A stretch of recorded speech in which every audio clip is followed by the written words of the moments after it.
Good evening.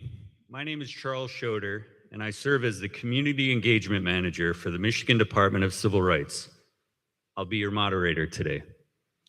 For full accessibility during today's session, we kindly ask all speakers to first identify themselves by name before speaking and to mute their microphones once they have finished speaking. Also, please note that we have ASL interpreters on screen. We will have a question and answer portion during today's session. Attendees are encouraged to use the Q&A function, also located at the bottom of the screen, to submit questions for our panelists at any time. Please note that this forum is informational and is not intended to be considered legal advice. The views and opinions shared by the presenters are personal and may not fully align with the views or official policies of the Michigan Department of Civil Rights. Contact our legal division and/or counsel of your choice if you need legal advice. With that, it's my great pleasure to welcome you to the 2026 MDCR Spotlight, Your Protections, Our Mission, Virtual Campaign Forums. We're so glad you joined us. This series will feature a new installment each month, and it is our hope that these forums provide you with the information to enhance your understanding of Michigan law and discrimination protections for use in your daily lives, at your places of work, in your schools, and in your communities. If you have missed any of our previous forums, which started in January 2022, the series is available for viewing at your convenience on the Michigan Department of Civil Rights YouTube and Facebook platforms. You can learn more at michigan.gov/MDCR.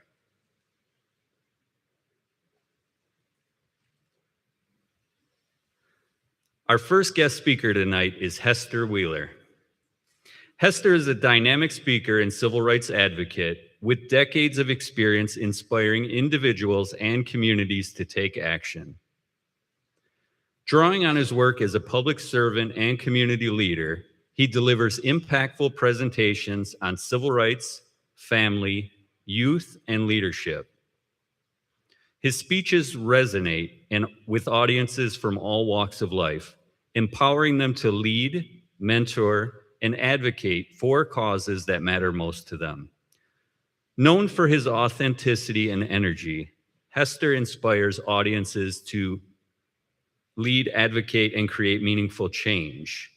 Without further ado, Heaster Wheeler.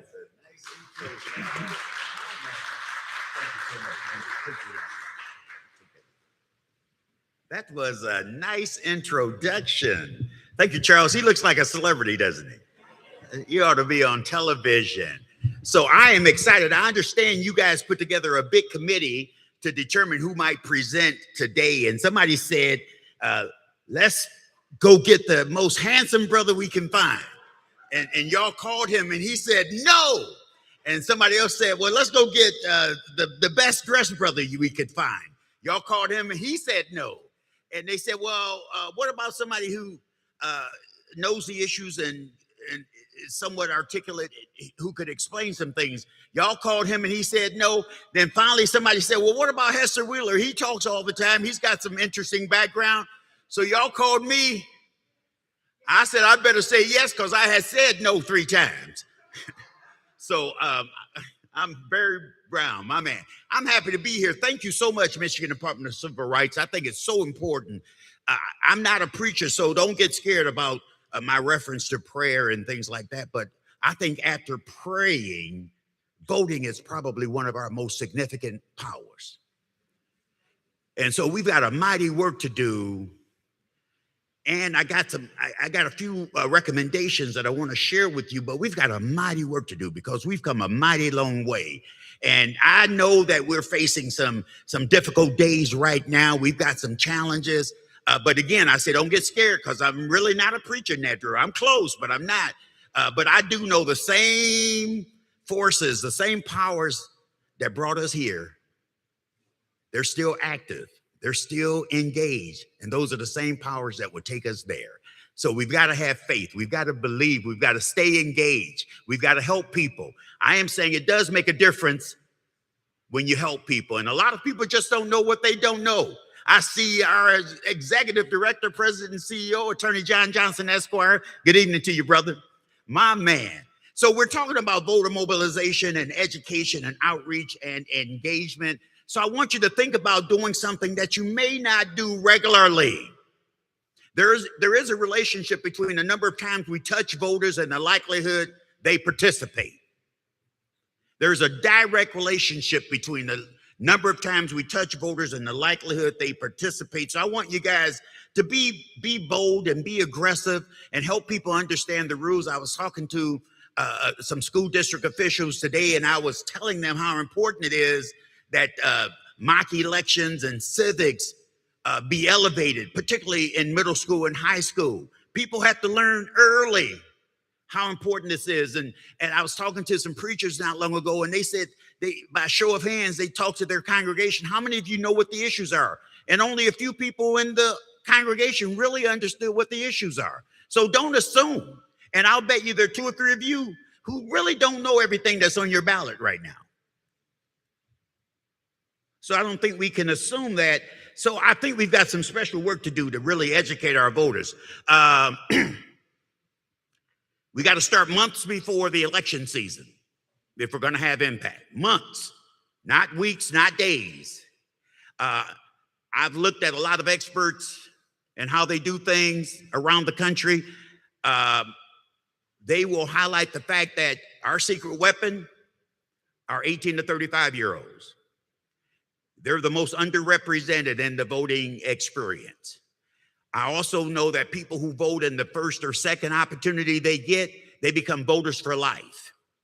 If they miss that first or second or early opportunity, then it's people like us that spend the rest of our life chasing that voter. Another secret weapon is early registration of 16 and 17-year-olds. It's a big experience. I had the opportunity to work with the Secretary of State's office. I was, look at there, there might be 2 or 3 of them in here right now. You can tell who they are because they both are smiling. They're all aglow. But I also had the unique opportunity to serve as executive director with the NAACP Detroit branch, and we were front line.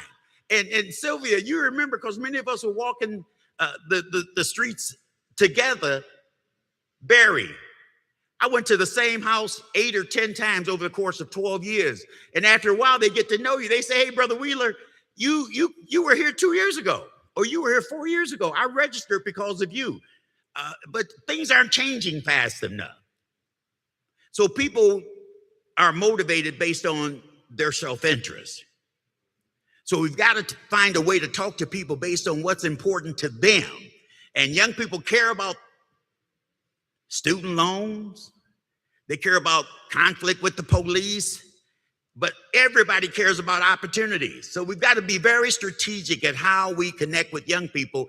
And one of the things that I think is particularly important is we learn to listen a little bit more than we lecture. People will tell you what they care about, but you've got to find a way to listen. So this is some 60 years after the Voting Rights Act. This is some 60 years after the Voting Rights Act. And if you put this thing in, full disclosure, I teach at the local community college. I teach politics, history, and African-American studies. So I might make reference to some historical facts. So from 1619 to 1865, we had slavery. 1865 to 1965, we had Jim Crow, segregation, second-class citizenship. So from 1965 to today, we've only had 61 years of something else. And it's been mired in struggle. 61 years of something else. And everything that we've accomplished is under attack. Everything. And I'm saying when they say get back, I say fight back. So we've got to push back on all of this. And one way to do that is through education. Prior to the Voting Rights Act of 1975, you may have had 700 Black people in the United States who held elected office. Did you know that? Today it's more than 11,000. But that's the benefit of protest and demonstration and fighting for rights. It's so significant. There is very little evidence of voter fraud and discrimination there's a lot of evidence of disinformation, but not a lot of evidence of voter fraud like some people would have you believe. You've got several other experts. Charles Schroeder is going to introduce them in a bit, who will talk to you about different tactics. But I want you to build relationships early with people who you know need to vote. And it starts months before the election season. Adopt a high school if you want to do something bold. Adopt a high school. Build some relationships with 9, 10, 11, and 12 graders. Host mock elections regularly. Anybody here old enough to remember when we had mock elections regularly? Yeah, okay, I see a few of you. Y'all all over. Y'all ain't even 50 years old. Y'all remember that? I think Sylvia and I are the oldest ones in here, and I'm way older than her. Sorry, Sylvia, to put you on the spot.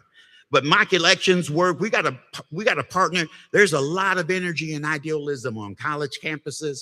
A lot of energy, a lot of idealism. But there's a disconnect between my generation and many people that are under 35. You've got to manage these databases. We've got a social media superstar here, and she was already giving me some ideas. Did you say TikTok is #1 to get to that next generation? And am I too old? The fact that I only know Facebook, is that for old people? So David, I got to get with the rhythm. I'm just having fun with you guys. You know that. And I know we're on, we're live, right? So I get to kind of say what I want to say and y'all can't. So I'm saying and churches are very important community. Churches are very important institutions in big cities and population centers in the African-American experience. We've got to host civic Sundays inside churches. We've got to do things that are very, very deliberate. What if you had a bulletin insert, something that looked like a ballot or something like that, and you made it available to churches? So everybody, you get a bulletin in most churches, right? But if you just put the bulletin insert inside of that bulletin that had all the pertinent information, you don't necessarily have to tell people who to vote for. But if you ask me, I'm gonna tell you exactly who to vote for. But I know that this ain't that kind of meeting. But my point is, at least give people some basic voter education issues. Let me tell you this also, a couple quick things. So which city in Michigan is home to the largest population of African Americans? Anybody know? What city in Michigan is home to the largest population of African Americans? Detroit, y'all right here, duh. What's #2?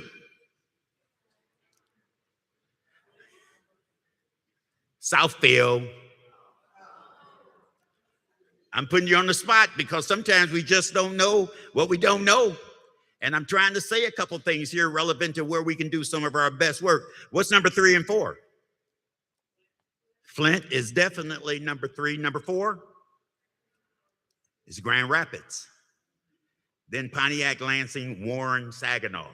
Just for your information. So sometimes when you've got the right information, you can build the right kind of strategy relevant to who probably needs to be educated about their voting rights, who probably need to be educated about how to avoid disinformation campaigns. But what I'm telling you, people are motivated by their best interests. So you got to do something though. This ain't automatic. It is not enough to host a simple conversation. You got to touch voters. There's no substitute. Early voting is the new gold standard. Early voting is the new gold standard. Do not wait to put your campaign together, Sister Winbush, 3 days before election day.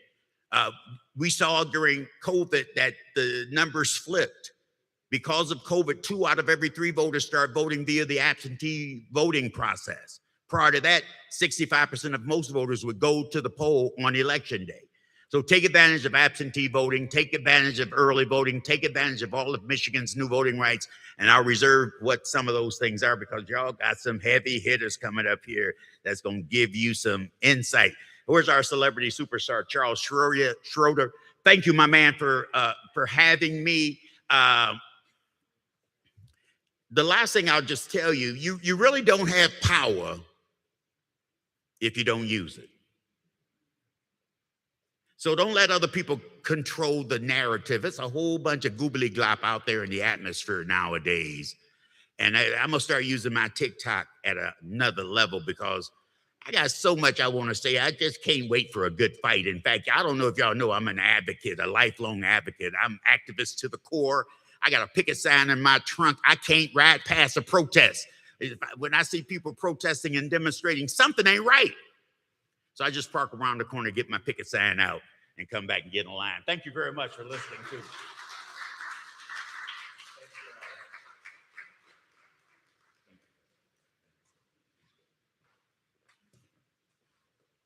Once again, Heaster Wheeler. This is Charles speaking. Thank you, Heaster, for your impassioned, always practical advice. Your energy and enthusiasm is unmatched. Thank you for being with us. Our next presenter is Christopher Ford. His background spans congressional, state, and local politics. He has served in the Michigan State Senate, managed a congressional campaign, and held leadership roles within the Oakland County Democratic Party. He has built coalitions that bring together elected officials, clergy, nonprofit organizations, and community leaders to advance policies that expand opportunity and strengthen civic engagement. His work is rooted in the belief that lasting change happens when everyday people are equipped to lead, organize, and hold institutions accountable. Please welcome Christopher Ford.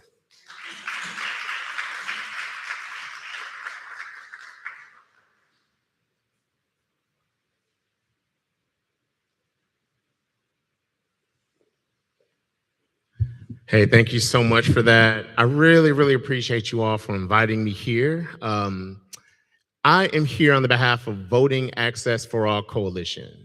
That's led by Angela Davenport in the city of Detroit. This is an organization that is geared towards civic engagement and a way to create structural change for educating folks on voting, the importance of voting, jail voting. I'll get into all of this. I have a presentation that's going to come up in a second here, and I'll actually go through some of it with you. But for starters, what I wanted to do was talk a little bit about what this is, because everyone in this room, I'm assuming everyone here votes. But I still feel like one of the worst things that you can do is go in front of someone and say, you just need to go vote. You have to educate individuals on what civic engagement is, why you vote, the consequences of voting, the consequences of not voting. It's something that needs to be structural. And as far as the work that we do here with VAC, it's always geared towards doing exactly that. The hardest job I have is obviously coming to speak after him. Like, this is like my second time having to speak after Brother Wheeler, and it's always rough. But one of the hardest things is always having the conversation and allowing folks to understand the importance of structural change when it comes to voting, because if you're raised in a household where civic engagement and legislative outcomes are taught to you, you'll grow up and say, well, voting means something. But if you don't have that, in a lot of cases, you'll look and say, well, what's the purpose? So let's move on to the second slide here. We'll move on to the next one here. Okay, so I talked a little bit about who we are. Let's move on to the next one. Civic education, voter registration, multilingual outreach materials that we provide, digital literacy. We're also in college campuses and community colleges as well as high schools as well. We can keep going. Now, this is what I was talking about as far as year-round engagement. What would it mean? Like the only thing that Brother Wheeler said that I will probably add to is he talks about being engaged in community roughly 6 months prior to or almost a year. We need to be doing this year-round engagement, year-round get out the vote, meaning giving people information on what's happening legislatively. That's going to benefit them or may not benefit them. This is a nonpartisan organization, but you want to make sure that you're showing them, hey, by the way, your vote is actually going to do this or do that, give you this outcome or give you that outcome. Let's keep going here. Now, how many people here know that if you're in jail and you haven't been convicted of a crime that you can vote in the state of Michigan? I see some hands. I need to see more. So I'll tell you this. Yes, if you are waiting for your trial, if you have not been convicted of a crime, you can vote in the state of Michigan. So we're doing a lot in regard to outreach to prisons in Wayne County, Genesee County, Oakland County, Macomb County, to make sure that not only those that are waiting for trial have access to their ballot, that they understand that not only this is this a right, but it should be enforced by said jails as well too. So I want to make sure you all know we do have a jail voting program that I want to make sure that I give you guys information afterwards as far as being engaged with that. Let's head to the next one here. Now, Brother Wheeler talked about voter suppression, the dangers of voter suppression and misinformation. When it comes to what we see during election cycles, there's a lot of robocalls that go out that tell people, hey, by the way, you're supposed to vote on August 8th. You're supposed to vote on November 12th. This was a targeted campaign that happened during the last election. And unfortunately, if you aren't dialed in and you don't understand exactly what you're seeing, be it that robocalls, AI, I mean, there's videos that are going out now that are done so well that you would think that people that are running for office are, doing hula dances and acting crazy and doing all this kind of stuff. This is the world that we're living in now. So you want to make sure that disinformation and misinformation is something that's pointed out. One, two, understanding what those efforts are. There are efforts. I'm going to move on to the next slide here and talk a little bit about what that looks like. You can, okay, so Brother Wheeler talked a little bit about the gutting of the Voting Rights Act. And that is, this, like I said, this is nonpartisan. This isn't attacking any party. But what I'm telling you all that's really important to know is if in the event there's legislation that passes that removes the majority access of those groups that are living in those districts to vote for who they want, that's going to affect a large number of people, more so large numbers of Black people as well. So I want to make sure that you all understand that the attack on voting rights in itself is one really important piece to make sure that you all understand that this isn't a situation in which this happens once, then it kind of goes away.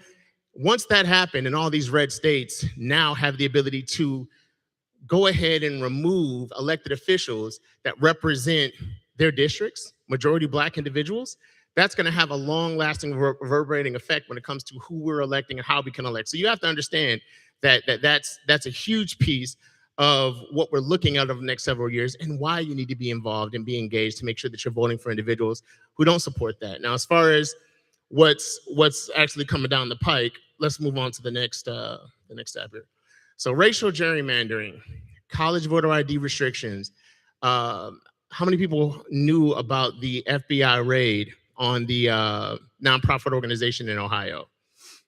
So this is something that is a concern, because if there is an organization like the one in Ohio that does voter registration and make sure that they reach out to community and make sure that those individuals are embracing their right to vote, they know when to vote, things of that nature, that empowers community. But that right there is an actual attack on voting in itself. As far as future legislation that be coming down, we can actually move on to the next one here. So the SAVE Act, U.S. Postal Service and mail-in ballots being attacked and restricted, and the Michigan for Citizens Voting Ballot Initiative. I'm going to speak on a few of these here. This is legislation that's proposed to affect our voting process in the state of Michigan. When it comes to the SAVE Act, I'm not sure if you guys are aware of this, it is a proposed legislative item in the federal government that would require extra pieces of ID, meaning a passport or a birth certificate. And if you're a woman and your last name isn't the same as it was when you were born, you likely have a hard time getting yourself registered as well too. So these are just extra steps in order to embrace your citizenship right. That's something that is being discussed right now as far as it being passed or not. We want to move on to the U.S. Postal Service and mail-in ballot initiative. The Postmaster General, David Steiner, he informed it that USPS could refuse delivery mail-in ballots in states that don't turn over their absentee voter lists. That's been discussed as well too. That's something that I really want to make sure you all understand. If voting doesn't matter, because you guys always hear this, oh, it doesn't matter. You know, I'm in a situation that's the same where I was 5 or 6 years ago. What difference does it make? If voting didn't matter as much as they say it doesn't matter, why would you go through all of these lengths to make sure that it's so difficult to get to the ballot? The Michigan for Citizens Voting Ballot Initiative is pretty much the exact same thing as a SAVE Act. If it gets on November's ballot, it would absolutely upend the access to the ballot that we've been enjoying. So I want to make sure that these are things that are top of mind moving forward. We can move on to the next one. The Michigan Voting Rights Act was passed by the Senate, and what that is it does solidify voting as a right in the state of Michigan. It removes the red tape that would be proposed in the other pieces of legislation that are talked about as far as being able to get registered to vote. You have the same timelines as far as being able to vote early. You have access to affidavits if you don't have a voter ID, if you don't have ID, things of that nature as well too. That passed the Senate and it has not passed the House yet, but it should absolutely pass. So you want to make sure you call your representatives to make sure that this is something that's supported if you support this type of legislation. We can move on. And I'll close with saying, everyone in this room agrees that voting is important, but I guess the real question is, how many conversations are you having in community? Your neighbors that are thinking about voting or not thinking about voting, what kind of conversations are you having to show them, well, based on what we're seeing in the country right now, there are things that you may not like. If these are things you don't like or things you don't support, you should be involved to make sure that you're supporting candidates that do support what you want, and make sure that it's a structural situation in which long-term change can actually happen. The last thing I'll say is this as well too. The days of sitting on the sideline and hoping someone else does it is over. Everybody in this room knows 5 people. Everyone in this room needs to now transition into being an advocate. Because if that doesn't happen, we're going to see another 5 to 10 or 15 years of things that are not beneficial to us in our community. Thank you for your time. I appreciate you.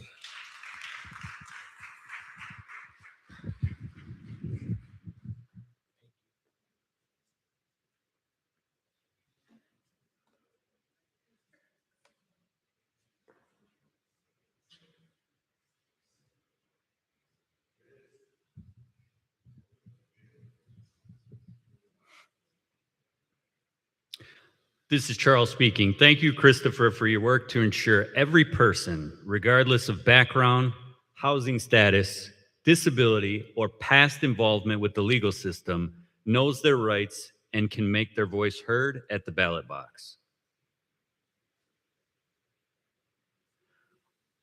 Our next speaker is Eric Welsby. Eric Welsby is an advocacy director at Detroit Disability Power, where he directs the nation's largest accessible polling place, audit programs, and leads policy and government relations work at the intersection of disability rights, electoral access, and community power. Eric?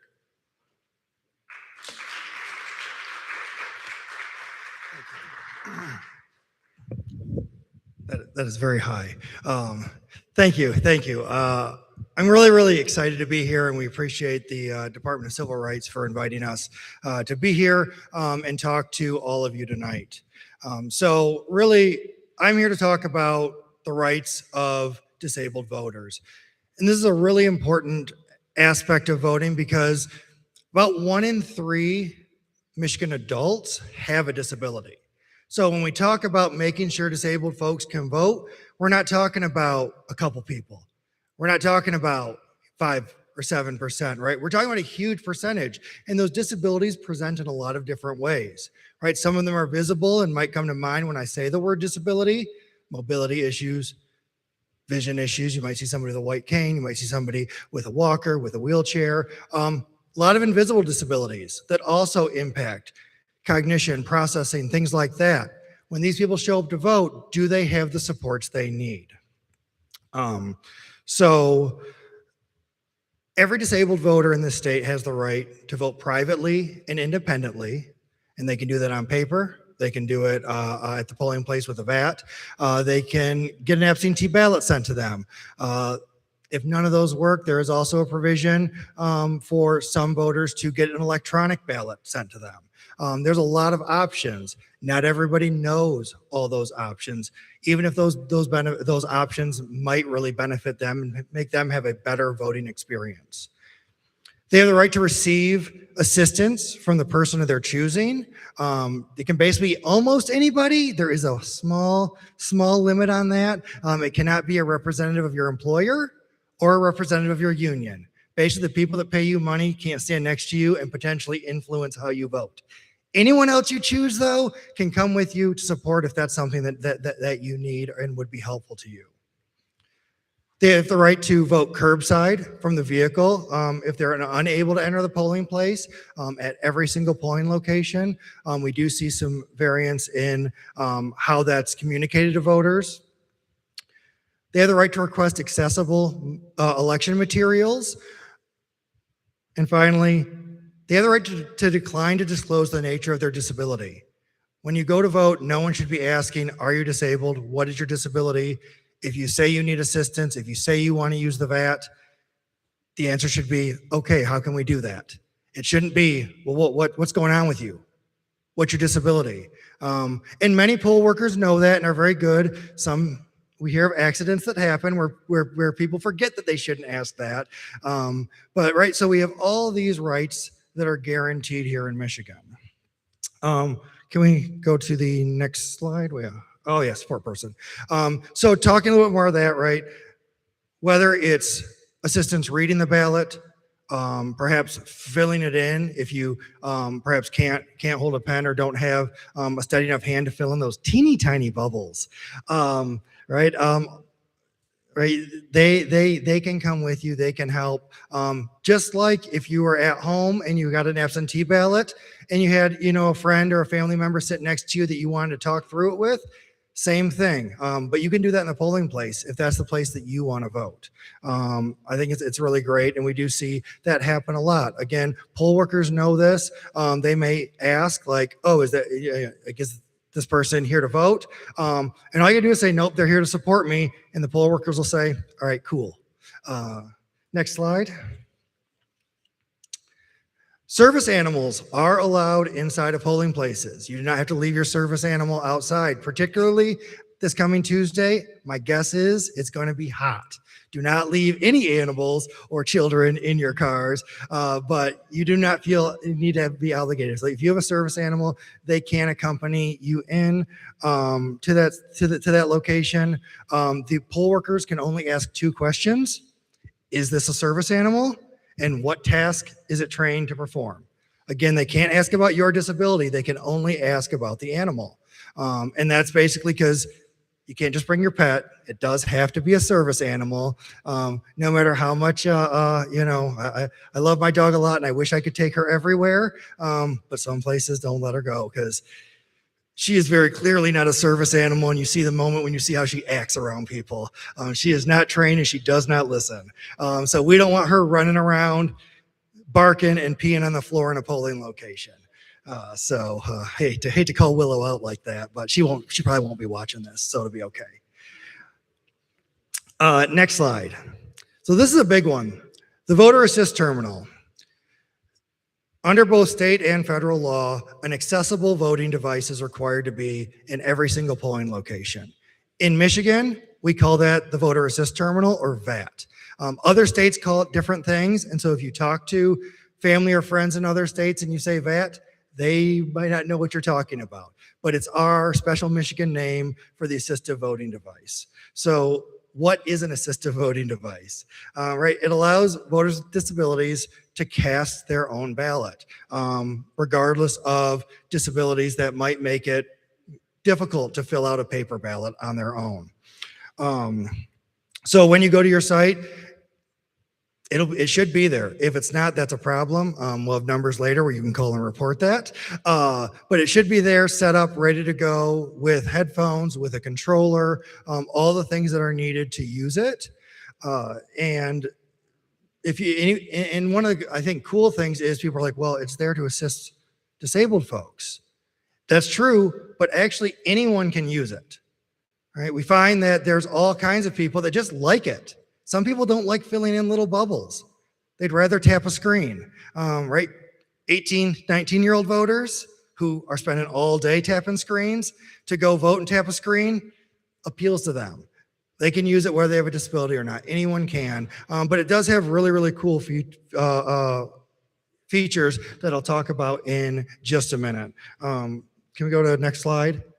So here's some pictures of the 3 VAT systems we have here in Michigan. So these are decided by your county clerk. So depending on which county you live in, you will see one of these 3 in your county. Here in Wayne County, it's that very first one, right, with the big separate screen. You see they all look a little bit different, but they all really do the same thing. And we've been talking a lot with clerks about it, about the setup and those types of things. If you want to know, you can actually go to the Department of State's website, and there's on their accessible voting page, you can actually pull up which system is in your county, and then there's a whole lot more information about it if that's of interest to you. Next slide. So what does it do? What makes it something that's useful for disabled voters? First, it's an audio ballot. It has headphones.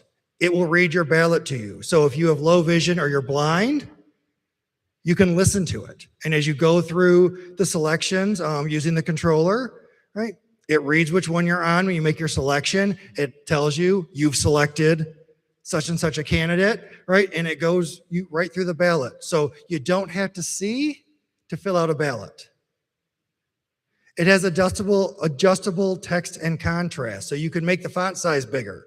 You can increase the contrast, right? Again, things if you're low vision, perhaps the printed ballot isn't a font size that works for you.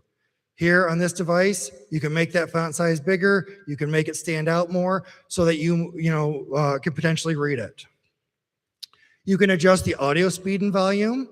So with those headphones on, maybe your hearing's not what it used to be, you can turn up the volume. I know many blind folk listen to things at a higher rate of speed. If that's what you're used to, it's going to make it easier for you to hear and fill out your ballot than it being at a slower rate. You can adjust that up.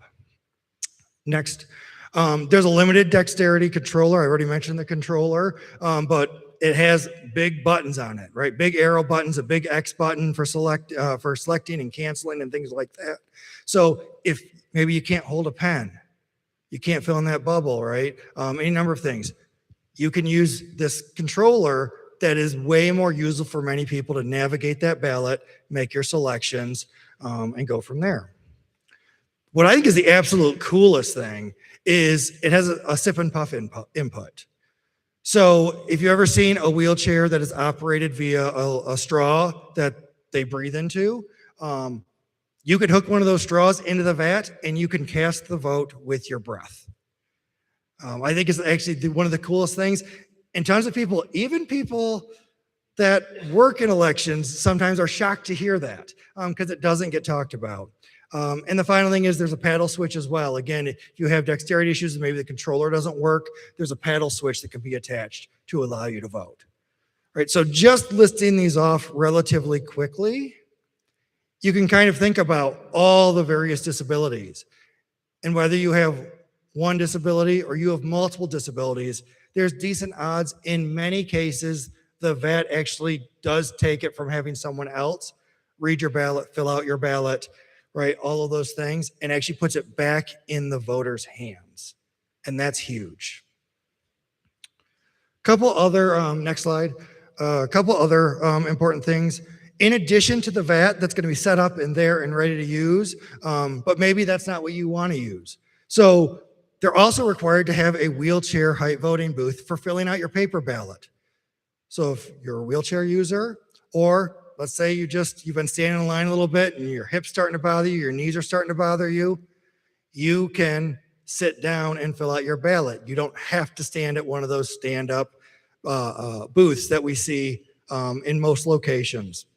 You can sit down, you can do it. Those are required to be there.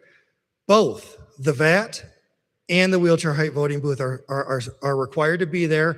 They are separate. They are not the same thing. One can't serve the other, right? They are two separate voting booths that are required under law to be there. Next slide. I mentioned this earlier, curbside voting, and this is where if for some reason you can't get in your polling location, it's not accessible, where you can have a ballot brought out to you. There's a whole procedure for it. Right now, we have an inconsistent policy for how voters are informed of that.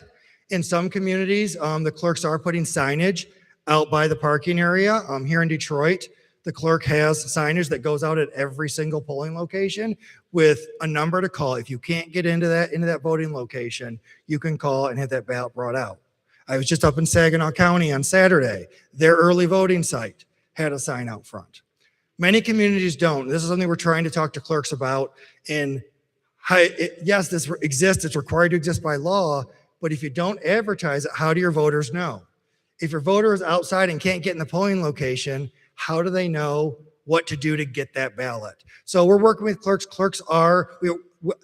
We're seeing more clerks every election implementing it. So we're seeing progress, but you might not see those signs at your place yet. And then there's an entire procedure in place for transporting that ballot, getting it filled out, getting it back in, getting it counted, and getting a confirmation to the voter that it was counted. So it's really, really cool. And it's important because even if your polling site is the most accessible polling site in the world, access breaks down. Push buttons break and stop working. Elevators break and stop working. All of a sudden, when the polls opened in the morning, when they did their check at 6 in the morning, they were checking to make sure everything was good. It was fine. But at 10 a.m., something broke. All of a sudden, that accessible site is no longer accessible. Right? Curbside voting is the emergency backup plan. Someone's like, "Oh, my site's always accessible," and then gets there and it isn't. They can call and they can get their ballot. So just a couple more things. I do want to talk about, so we go out, Detroit District Power goes out and does accessibility audits. We run the largest election day audit program in the country. We're actually here in 5 days. What day is it now? Yeah, 5 days. We're going to go out and we're going to look at over 300 polling sites. And we're sending people in to look at all the accessibility things that I've talked about and more. Next slide. So we've been doing this for a couple of years. We're doing it this year, but we're going out to really see where they at, how are clerks doing, where do they need some improvements to come into full compliance with the law. Next slide. So what we found last year, election day sites, only 10% of election day sites were fully accessible, meaning 90% had one or more barriers. Now, does that mean no disabled people could vote in those sites? No. But it means there were barriers in place that some voters with specific disabilities likely would have, had a much bigger struggle, potentially not been able to cast their vote in person at their polling site like they had hoped. Next slide. So what do we look at? We look at parking. There has to be accessible parking, and there has to be a pathway to get from there to the building. We look at the entrances. Can a disabled person get through that entrance? Right? If it's heavy, if there's no push button, right? If there's stairs and no ramp, right? They can't get in that building. Once in the building, do the paths from that entrance to wherever in the building the polling place, are those paths clear and accessible? Once in the polling place, we look at that VAT. We look at that wheelchair height voting booth. Are they there? Are they set up the way they're supposed to be? Are they ready to go so a voter can use them? In our evaluation, you have to pass in all 4 categories. You can go to the next slide.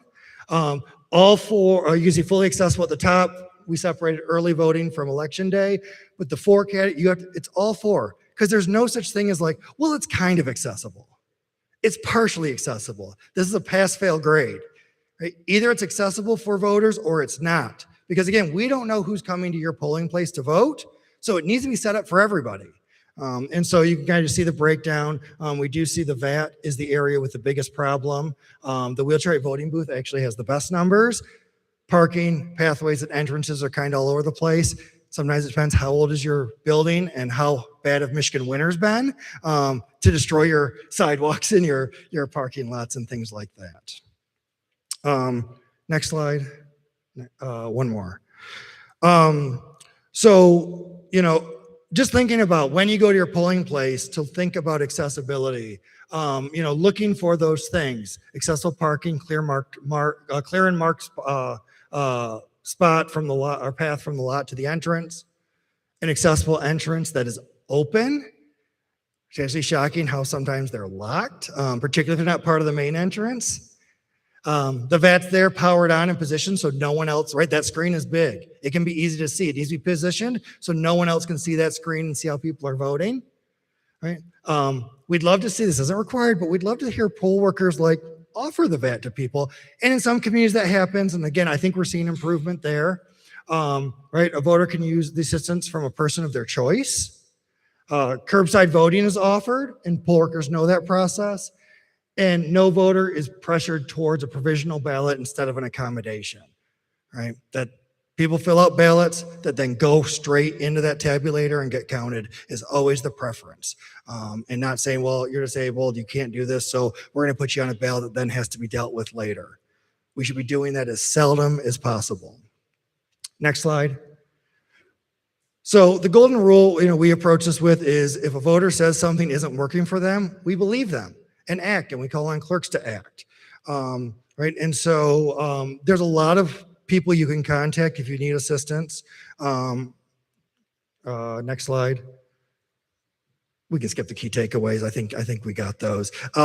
So the next slide. So some resources. So if you want to learn more about our audit work, you can go to our website, DetroitDisabilityPower.org. You can see all of our reports. If you're a data nerd, there's spreadsheets with all the polling locations. You can just play with those forever. MichiganVoting.org. Go back a slide. MichiganVoting.org/knowyourrights is a great resource. We work with them to make sure their accessibility guidance is accurate. Michigan.gov/vote is the holy grail in Michigan of voting information. Thank you, Department of State. The Ombuds for Accessible Election, Dave Foster. He's a great guy. We work with him all the time. But he's the one where if you or someone experiences an accessibility issue, he's the man to contact. His job is to make sure that accessibility issues are being addressed, that voter complaints or concerns about it are being addressed. So bother him, tell him I sent you. That probably won't move you to the front of the line or anything, but at least he'll know that I'm making sure people are keeping him in a job. Next slide. The Election Protection Hotline. If you have any problems, accessibility related or anything at any part of the voting process, you can call 866-R-VOTE. You'll actually see there's 4 numbers. There's an English language line, a Spanish language line, an Asian languages line, which I think has 14 or 17 different Asian languages available, and there's an Arabic line.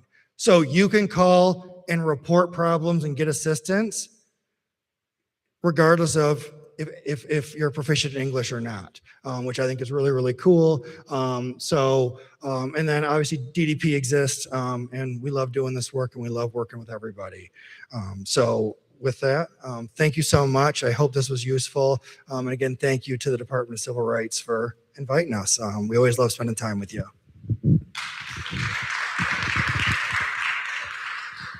Thank you.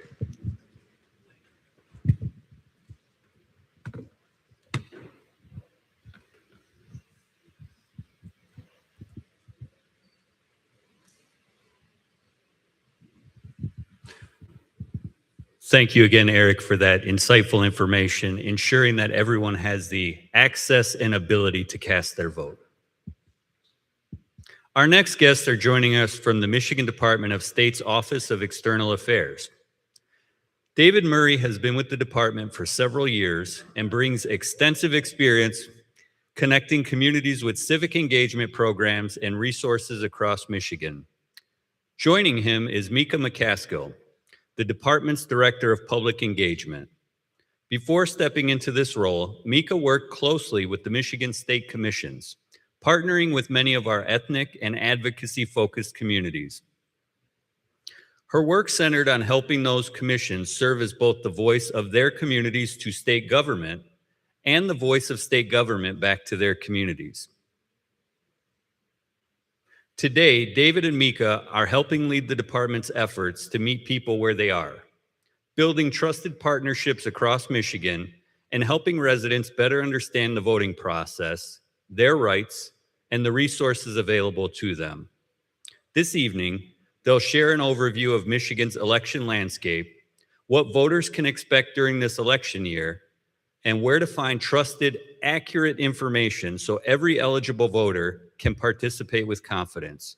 Please join me in welcoming David Murray and Mika McAskill.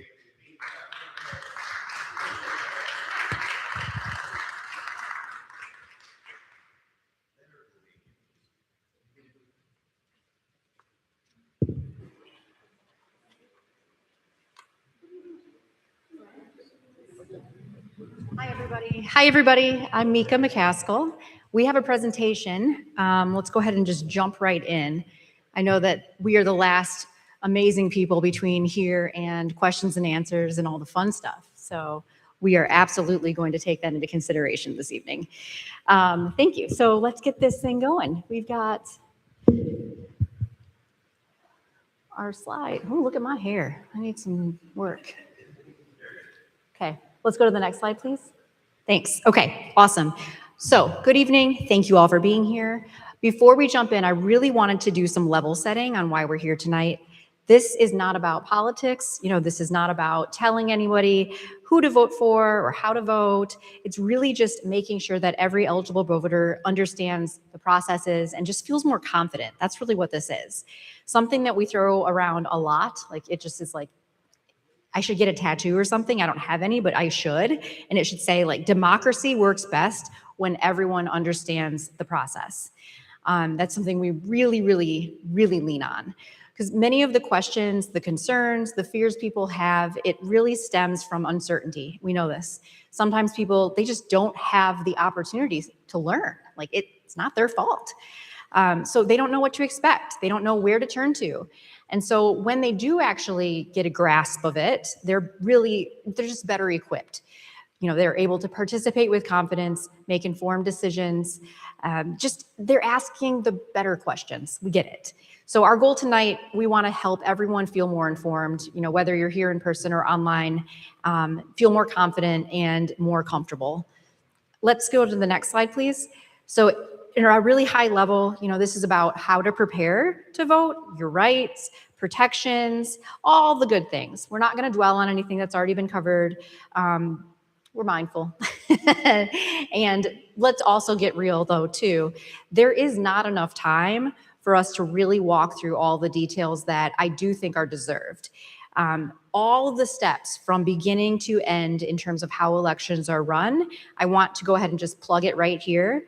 We have been doing election transparency town halls all over the state, partnering with local legislators, and those are way longer, way more technical, and we are literally walking through all of the technical behind the scenes procedures that election administrators and poll workers that they use to protect elections. So we actually dive into audits and what does it actually mean and what does it physically look like to have a bipartisan system.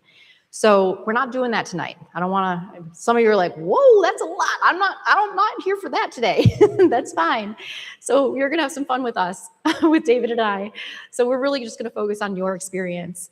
But I just wanted to make sure you knew that those other avenues of opportunity for learning, they exist and you're always welcome. Next, please.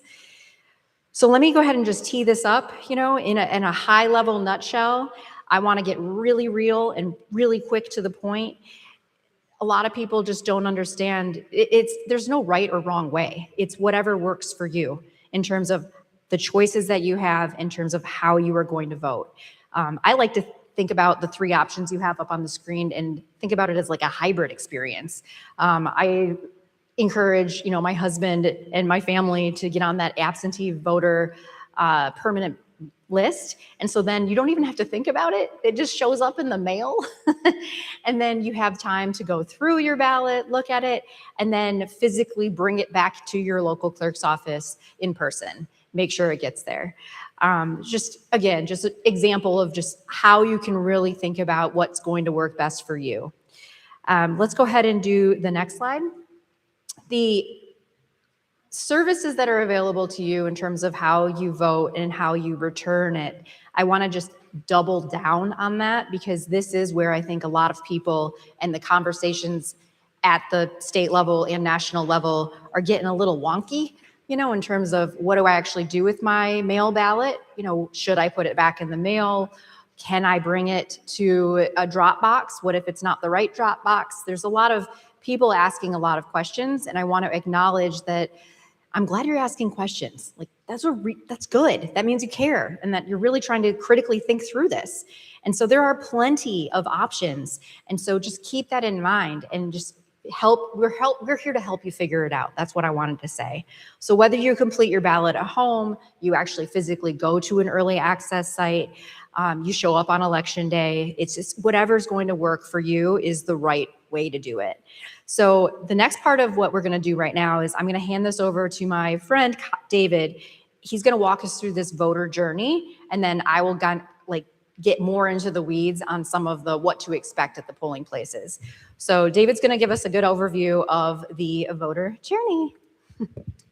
Good evening, everyone. My name is David Murray, and before I kind of get into it a little bit, I'm just going to go really quickly and talk about what we do at the Michigan Department of State External Affairs. We are more specifically with the Office of Public Engagement. So what does that office do? We engage the public. So this is kind of our niche, and our mission is kind of to serve and bring Secretary of State services to historically underserved populations in particular, whether it be veterans, seniors, persons with disabilities, minority populations, et cetera. So that's what we do. I was at a seniors home yesterday, assisting and giving out resources for voting. So that's what we do, and we are here to kind of, again, make these services more accessible. Jumping into this, I kind of think of voting more as a journey rather than a singular event, because there are steps. I don't know if you got, okay, there are steps to it. So first, those steps are registering, preparing, voting, and verifying. First, you register or confirm that your registration information is accurate. This is really important. Next, you prepare for that voting day. And that means that you're learning what's on your ballot. You're deciding who you want to vote for. You're identifying your polling location, where you need to go. And then you're going to cast your ballot, obviously. Finally, depending upon your specific voting method, you're going to verify whether or not you're going to verify information such as whether or not your absentee ballot has been received. Breaking voting kind of into those specific components makes it a lot more manageable. The first step in registering to vote or confirming is registering. The first step is registering to vote and confirming that your registration is current. To register in Michigan, you've got to be a U.S. citizen. You've got to be a Michigan resident. You got to be old enough to register and eligible to vote by election day, and not currently serving a sentence in jail or prison. Michigan allows eligible residents to register in several ways. This includes through at the branch through Secretary of State transactions that you may be conducting online when that's eligible, when you're eligible to do that, and by mail. You can also do this through your local clerk's office. Michigan residents ages 16 and 17 also have the ability to pre-register to vote. This is something that's new, came into effect in 2024. So you can pre-register online, by mail, or automatically while conducting SOS services, such as applying for a driver's license, state ID, et cetera. Okay, once pre-registered, Michigan teens automatically are registered to vote when they turn 17 and a half, which is the state's eligible voter registration age. So even if you already registered, it's a good idea to check that information. Things that you need to check: name, your address, voting, your jurisdiction, in the polling location. Address, these things seem simple, but there's I've heard a lot of different horror stories, and the more prepared that you are before, the better and the more simpler and easier your experience will be on election day. So it's really important. And as stated before, because a lot of the earlier presenters kind of stole my thunder here, but michigan.gov/vote that's the website that you want to use to go to. And again, you can go there and check pretty much anything, check your status and update information as well. Next step, next slide. Next step is preparing to vote. So one of the most common questions asked is, what is going to be on my ballot? Again, and this is honestly a true question. And it's something that I found, just in my activities, that I'm asked a lot. People are intimidated by the voting process. They aren't knowledgeable about candidates. They aren't knowledgeable about information, proposals. I mean, these kind of things can be really daunting. So when you prepare, you make it a lot easier for yourself. So michigan.gov/vote, again, you can go there. You can see a sample ballot.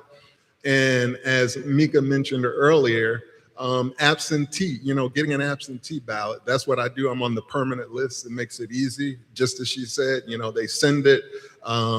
It comes, I don't even have to think about it. And you can take your time and you can research all of those things that I just mentioned. So again, you do it at your own pace. Nobody's looking over your shoulder. No stress. It's an easy process. Preparing also means making a plan. So what is that? Questions to ask: will I vote by mail? Am I going to vote early? Am I going to vote on election day? What's the polling location? What time do you go? Do you need transportation or assistance? Do I need to bring someone with me? Those are all things that you need to think about in preparation to vote. Next slide. Okay.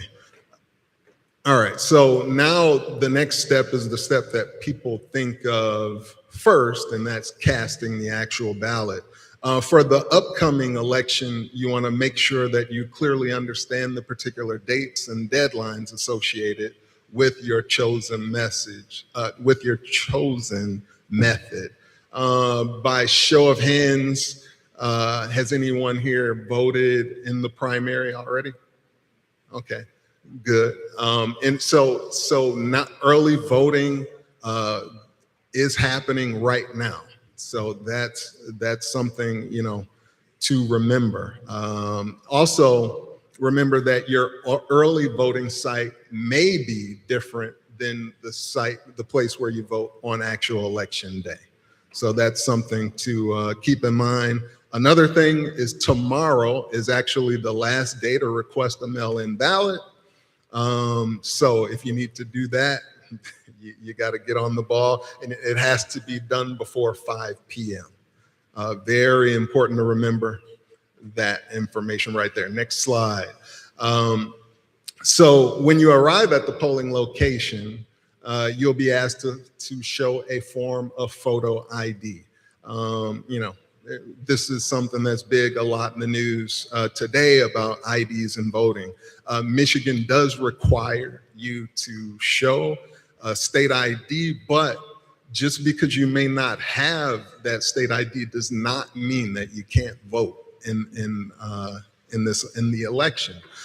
So what is an accepted method of identification? That could be a driver's license, state ID, federal or military government issued. It could be a passport, student identification with a picture on it, or a tribal identification card with a photo. But again, if you don't have these things, you are allowed to vote. And what you would do is to sign an affidavit, just basically certifying that you are who you say you are. And there are checks and balances behind the scenes that do verify that and catch, anybody that may have some kind of ill intent. All right. So as mentioned earlier, again, you can bring assistance. I heard somebody mention that, that person, just as long as that person isn't your employer or an agent of the labor union, and assistance could be things like reading the ballot, understanding instructions, voting equipment, which was talked about, the voter assistance terminal, which is at each and every location. It is important, in my job, I've gone to a lot, in 2024, went to a lot of sites. It's a really useful tool that is underutilized. So with that being said, the election system is not designed to test whether you know every single rule. Election workers are there to help you throughout that process if you need it. And I will hand it back over to Mika. Thank you. I love when David comes with me to these things because I get like crazy and I just talk and talk and talk. And so I think it's absolutely perfect that I have David and he helps balance me out. It's amazing. So we're going to go quickly through this next slide. It is your rights as a Michigan voter. I know y'all can read, but what we really want to emphasize right now is every eligible voter has the right to participate without being threatened, harassed, discriminated against, or improperly prevented from voting. Like that's the full stop. You have the right to vote privately. No one has the right to stand over you, demand to know how you voted, or force you to vote for a particular candidate. I mean, you should and can ask for assistance. We've been emphasizing these themes all night. So we understand that. Next slide, please. We want to, and again, another big plug for all the cool kudos things that are happening in Michigan. But, in 2024 or 2023, the Elliott Larson Act, we adjusted it to then expand the language to include sexual orientation and gender identity and expression. So super awesome things, really, really happy about this. And so when we think about discrimination and what that might look like at the polls, there's a lot of ways that you can think about that possibly looking, right? It might look like applying rules differently to different voters. It might look like refusing legally advisable available resources. It might look like making derogatory comments. Ugh. It might look like subjecting one group of voters to extra scrutiny without a lawful reason. I mean, there's so many ways, and I think a lot of us here understand like this stuff shows up and we don't expect it sometimes, and it just is there, and so we need to acknowledge and do something about it. So not every frustrating experience is discrimination, and not every mistake is intentional. We know this, but voters have the right to ask questions and request that concern be reviewed. So next slide, please. What to expect? Basically, bottom line, every polling place, you're going to see different people, and this is to be expected. It's not just going to be an empty building or room where you walk into it blindly. I mean, there are going to be some people there to administer the election. There are going to be people there possibly just to observe. There could be some, other people in line to vote, right? So bottom line is don't assume the worst at this point. So seeing someone unfamiliar inside this polling place doesn't automatically mean something's wrong. It's not like that. So let's just understand that there are people that are election challengers. Okay, this is an existing thing. This is not some random, oh my goodness, they're out here and they're going to, make me feel like I shouldn't be there. That's not the case. So I want to, nip this in the bud, I guess you could say. So election workers, poll workers, They're often many of you, I'm assuming, local residents recruited and trained by local clerks. They're responsible for administrating the election and the polling place. They're going to check people in. They're going to confirm registration information. They're going to help. That's their job. They're not supposed to, and they cannot pressure you to support anybody specific. They can't discuss people or proposals in a way intended to influence you. They're not there to examine your complete ballot, like, oh, let me make sure you finished it. It's not like that. They can't do that. So if you do have a concern in this sense, start with the election worker. If the issue is not resolved, ask for the precinct chairperson. And then again, going back to the concept of election challenger, you're going to hear the words or the terms, election challenger and poll watcher. Okay, this is like in other states, there's all kinds of ways that people think about this. Those terms are not always interchangeable, and the exact roles and permissions are governed by Michigan election law. So a credentialed election challenger might be appointed by an authorized political party, a candidate-related organization, or some other qualifying org, right? Like they're there for work, they're doing their job. And their role is to observe the procedures, and they're there to raise certain concerning, challenges if they're thinking that something's not properly being done. That's their physical job. So their role is to observe and not to interrogate or intimidate, okay? So I want to stress that that's normal. Because I think right now in our heated political climate and just the landscape in general, I think all of us are high sensitive and a little anxious, and I went and voted early, and even myself, I'm like, what's going on? And so just understand that there are people there in that room that should be there. It's okay.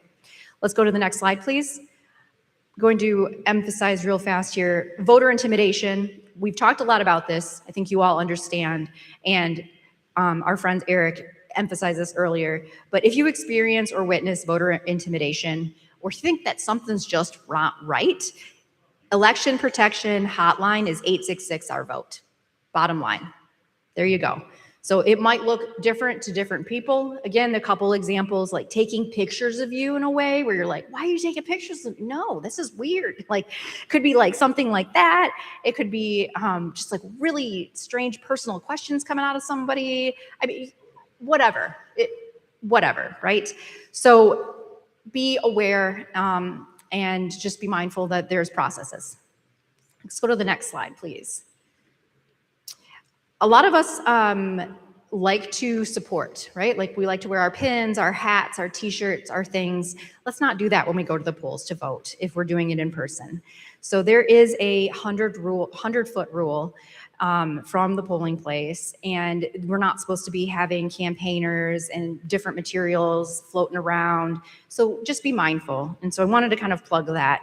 But at the same time, you should be cognizant that that 100-foot rule is real. So if you have, and you're seeing people like right there at the doors and, in the hallways, like being whatever they're being, trying to influence or intimidate or just campaign specifically, that's not supposed to be happening. So I wanted to make sure that everyone was aware of that. Let's go to the next slide, please. So in a nutshell, the polling place do's and don'ts. You are allowed to bring in material. Like you can do a little cheat sheet where you have everything written down ahead of time for you to walk in and to do with your ballot casting. So you can bring your voter guide. You can bring an interpreter. We've already emphasized this. You can bring a helper. You can even take selfies, but you can't do it in the voting area.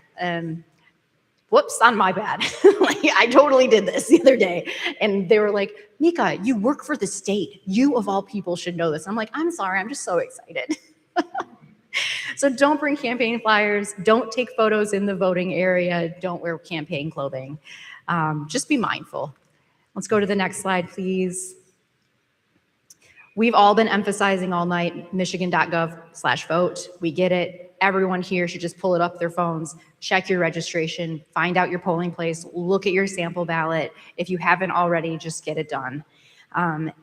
I do want to emphasize something that our friend Chris shared earlier. We got to talk about misinformation. This is a big deal right now. I think that we know this. So election misinformation spreads. It might make things feel like they're more urgent or scary or emotional than they actually are.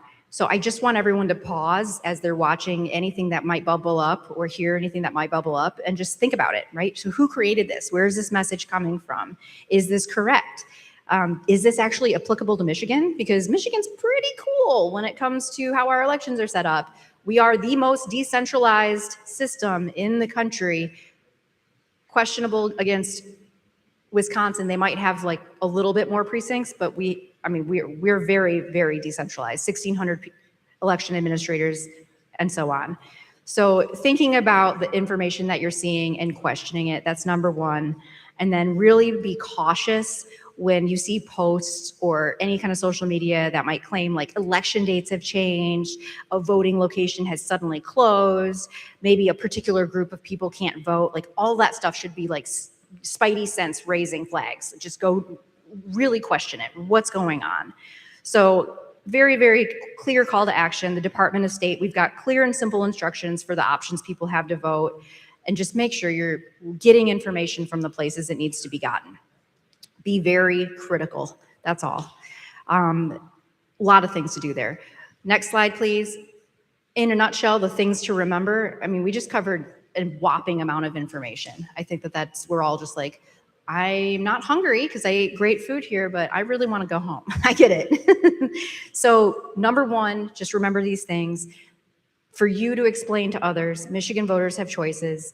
You can select the voting method that works for you. Number two, every eligible voter has rights, and you do deserve privacy, accessibility, and equal treatment, and freedom from intimidation. Third, know that the election workers are there to help you, bottom line. Fourth, if something doesn't seem right, ask questions, figure it out. Don't just let that deter you and make you walk away. And then fifth, verify election information before sharing it with others, please. Please, please, please. Last slide, please. So you don't have to know everything. When we think about, I looked at this as we're showing up tonight and we are gonna have hopefully a handful of exactly how many people are here, and we are gonna turn these people into trusted messengers. So what does that actually mean? Does that mean you need to go and like do my job and not get paid for it? No. You are here to just soak some things up. Number one, feel more confident in your own abilities to think about elections and the information that we're sharing. And also just spread that however you want. So every single person in this room has the ability to help someone else feel a little bit more confident, and that's what we're looking for. So maybe you have a family member voting for the first time. You might hear a coworker, I don't know, spewing some baloney, and we all know that coworkers, no, I'm kidding, spew baloney, but you get it. So you might hear something that might sound misinformation in general. And so feel more confident trying to address it, trying to nip it in the bud, trying to get through that part of it. So confidence spreads one conversation at a time. And at the same time, I really encourage everyone here to not only come to our election transparency town halls, because this was like voting 101. If you want the additional layers of how everything physically works from start to finish, A to Z, uncovering every stone, that is when you should come hang out with me, our Deputy Secretary of State, Agogo Adavie, and just spend that time getting through all of those questions and details. So all that being said, we're so pumped to be here. Thank you so much for having us. Thank you, MDCR, where we love our partnership with you. Thank you. And I think Charles is going to do kicking us off into Q&A, so that's exciting. Thank you.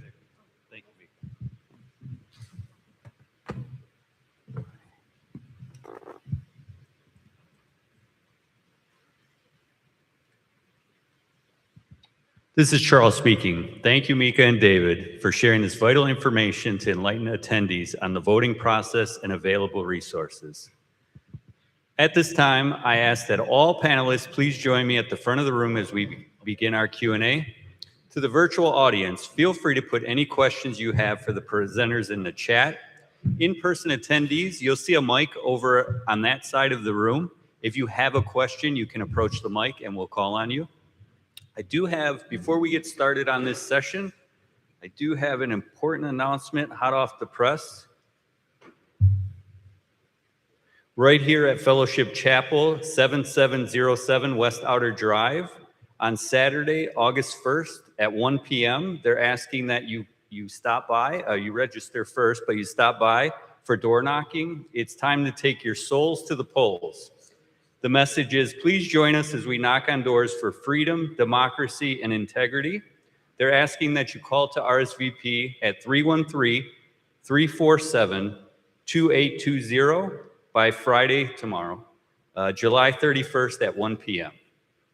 Message delivered.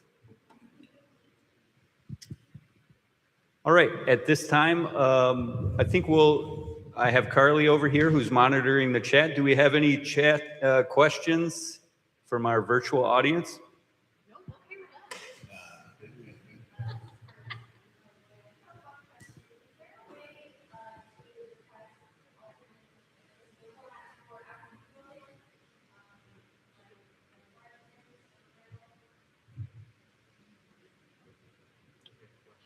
One more time. I think we're having some audio issues with the microphone.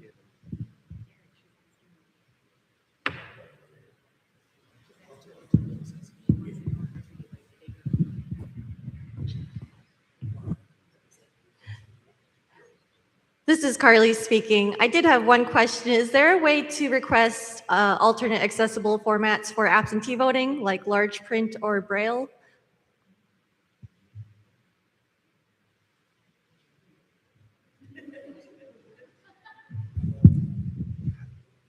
The Department of State can correct me if I'm wrong, but I don't really believe so, because our ballots are a standardized format.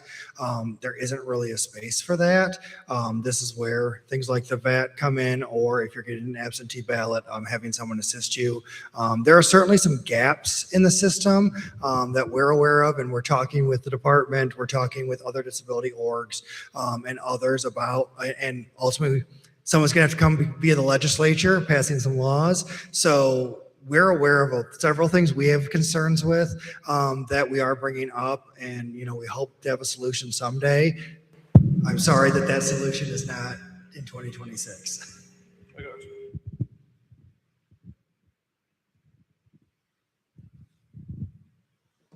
Any other questions from our virtual space? Yes, this is Carly speaking. Is there any benefit to early voting? Yeah, early voting is really the new gold standard. Most election processes, ballots are in motion 45 days prior to election day. You can kind of manage your community. You can anticipate where you need to work harder. Early voting makes a lot of sense. I said earlier that prior to COVID, 2 out of every 3 voters actually, prior to COVID, 2 out of every 3 voters actually went to the poll. And because of COVID and the protections that people needed to practice, the numbers actually flipped. 2 out of 3 people were voting either through the absentee process or the early voting process. We encourage you to take advantage. Early voting also gives you an opportunity to actually sit at your dining room table and focus on your ballot. Oh, this is your bank account. Sorry. You could actually study the candidates' names. You can study all of the issues. There are so many advantages to early voting. And let me speak to the first question, also relevant to if you need larger size print on ballots. The rules can change. 8 years ago, when we started at the Michigan Department of State, there were very few ballots. There were very few communities that printed ballots in all these different languages. And I don't know, Sylvia, you can validate. There used to be like a 5% rule where at least 5% of that particular community had to speak a different language. We just went full blast. We said we're going to bust these voting rights wide open. So if you have a request, you got to say something to somebody. The money is there. I don't care what the bureaucrats say. The money is there, and the way we spend money has everything to do with priorities. There is no such situation as we don't have the money. It's a matter of priorities. You want to add to that, Chris? Yeah, really quick, because he covered everything like he always does. But I'll say this, voting early, I guess it really depends on how valuable is your time, because on the day of actually going out and voting, how many times have you gone to the polls the day of, and the lines are so long? it's difficult to plan your day around that. I usually do vote early, so it's always good to get in there, take a look at your ballot, and get it out the way. And I would just say it's your backup plan. If you start with early voting, plan to vote the first 2 or 3 days. It's 10 days. Because if something comes up, you got to go help somebody. You get a flat tire, you get that fixed. You can go later in the week. If that falls apart, then you can go on election day. Like the sooner you start trying to vote, the more likely you'll be successful, because life happens. Life happens every single day. And so you don't know the plan to go vote. And if you only pick election day and some of that stuff goes down, did you just miss your chance? And now you're not getting a say until the next one comes around. So I always say, like, vote as early as you can. I say, well, I've had my absentee ballot sitting on my table for like 2 months. I got to get that back, but don't do better than me. Get it back sooner, get it done. And it just, again, because you never know what's going to happen. You can't see the future. Thank you. Thank you all for your insightful answers. Before I check in again with Carly, we have a number of people who decided to spend their evening with us and hear this important information. Don't be shy. If you have any pressing questions, I'd be happy to walk the mic over to you, and you can join in the Q&A session.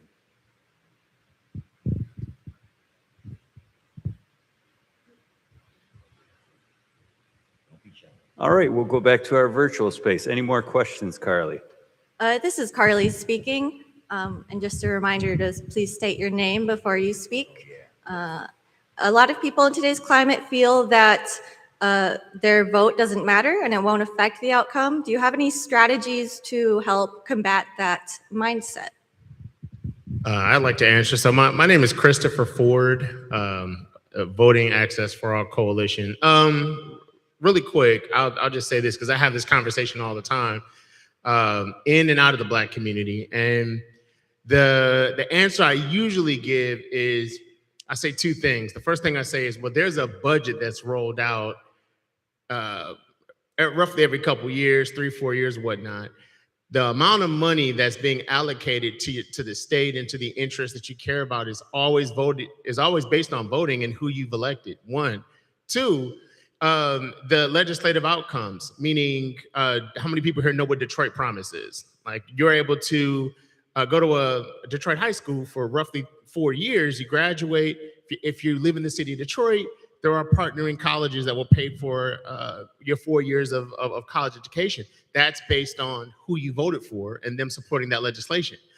The main thing I usually say is this: if you care enough to be involved in the outcomes of what voting does, you'll always understand the importance of voting. That's a really simplistic way to put it, but they would have to really dedicate themselves to being involved moving forward. My wife, this is Heaster Wheeler speaking.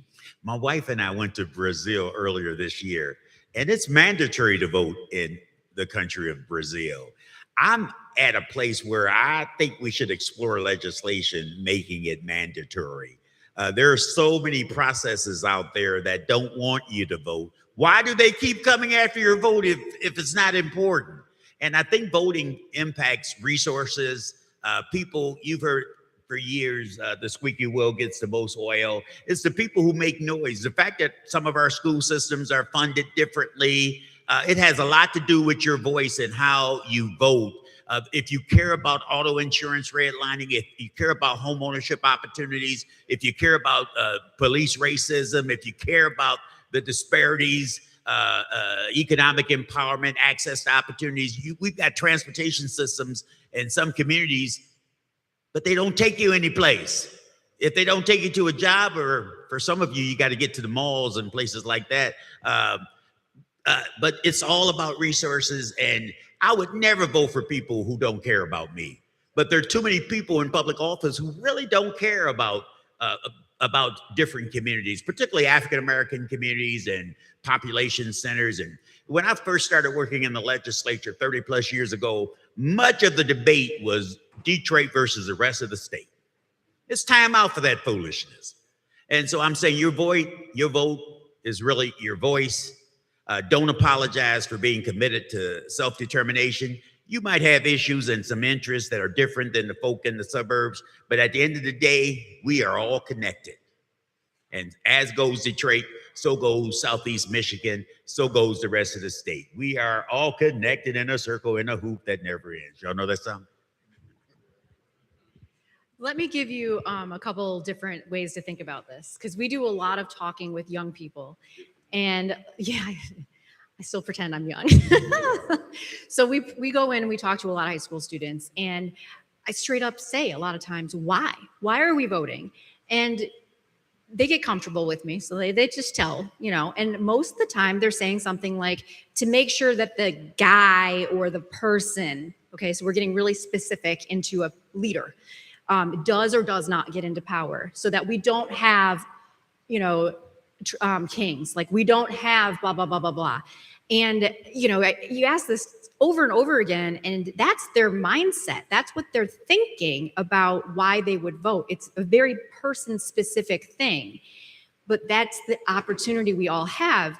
We have to talk to people that we know, and it is community by community, person by person, because some people just don't care. They don't care about the person. It's much more like, how is this actually going to affect me?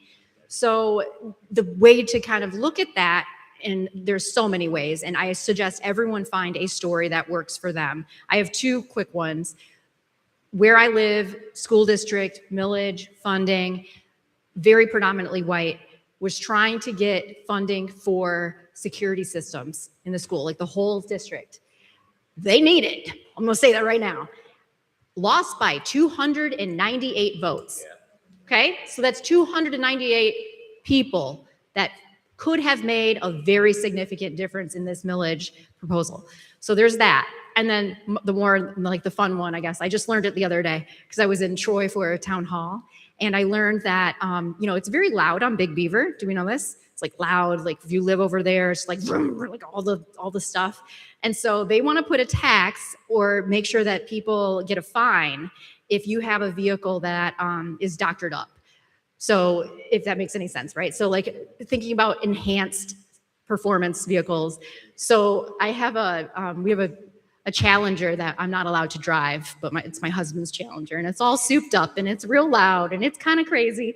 And that affects me, right? So if I'm driving to go visit my friend David and we're, going to meet up in Troy, I might get pulled over and get a really big fine from that fancy car. And so it just, find a way to put something in perspective that's going to make sense for the person you're talking to. That's all I have to say.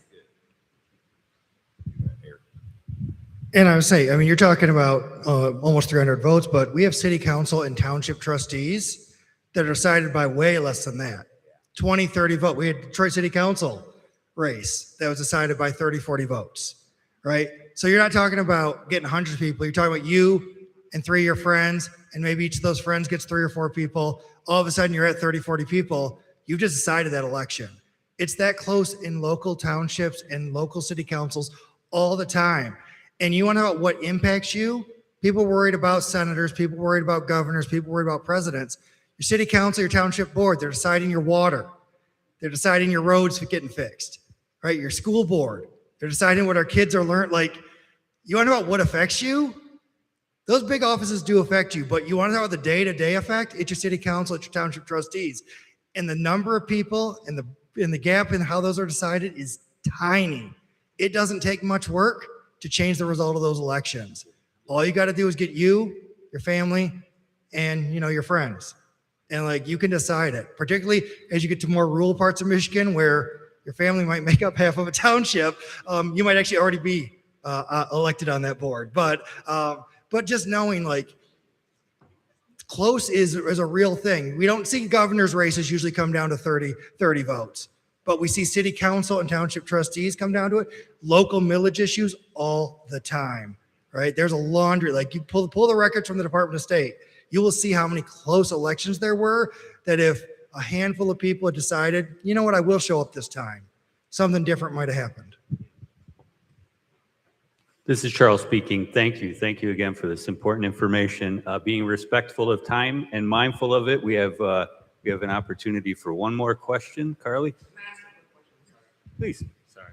I know I'm a panelist, but I do have a quick question for Mika and David. I see the 866 our vote number. When you have issues at the polls, you call that number. What type of real-time activity can happen? What are they going to do? You call, you tell them, my rights are being assaulted, whatever it is. Like, what can happen in real time? I can't speak exactly to that. I'm so sorry. Charles is scolding me. My name is Mika McAskill, and I'm with the Department of State. I can't speak exactly to every single person on the end of the hotline, but one thing I want to emphasize right now is that from the first day of early voting all the way through election day, the staff at the Michigan Department of State, we are literally deployed and assigned all over the place. And I physically talked to my own local clerk in Livingston County about this. And it hasn't been forever. It's only been the past, handful of years that we as the state have been doing this.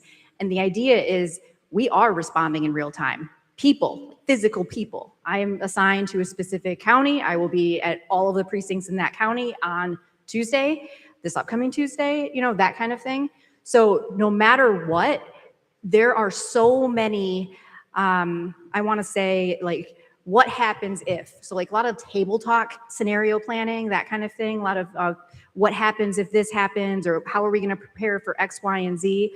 All of those things are being talked about with multiple partners. This is not happening in a vacuum. It's happening with all of our civic organizations. We are all connected, and there is a lot of attention on what if something doesn't go right.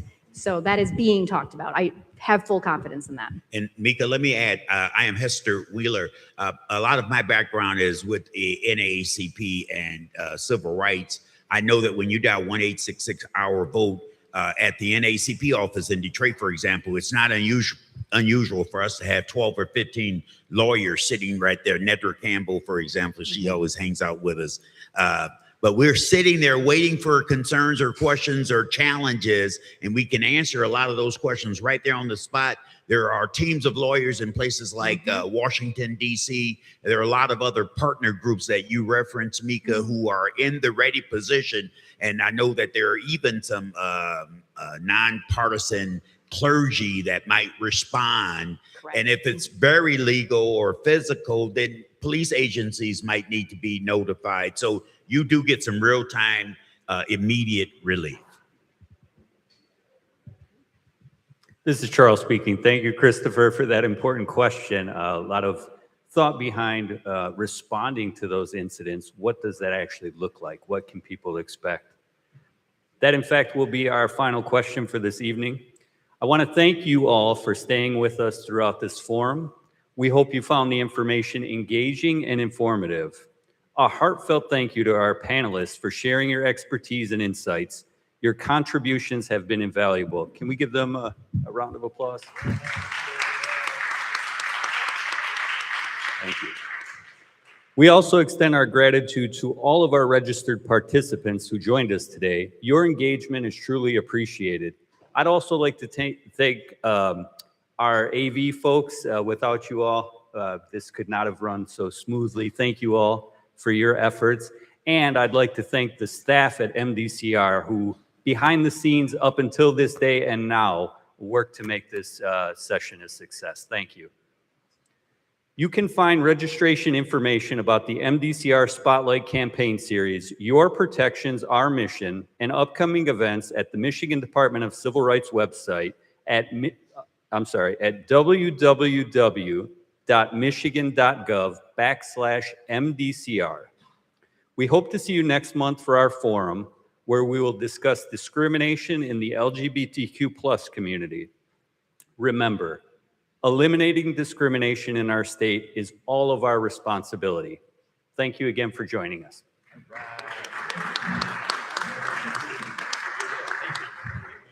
David, thank you, sir. Oh my gosh, so awesome to meet you. It's a pleasure to meet you.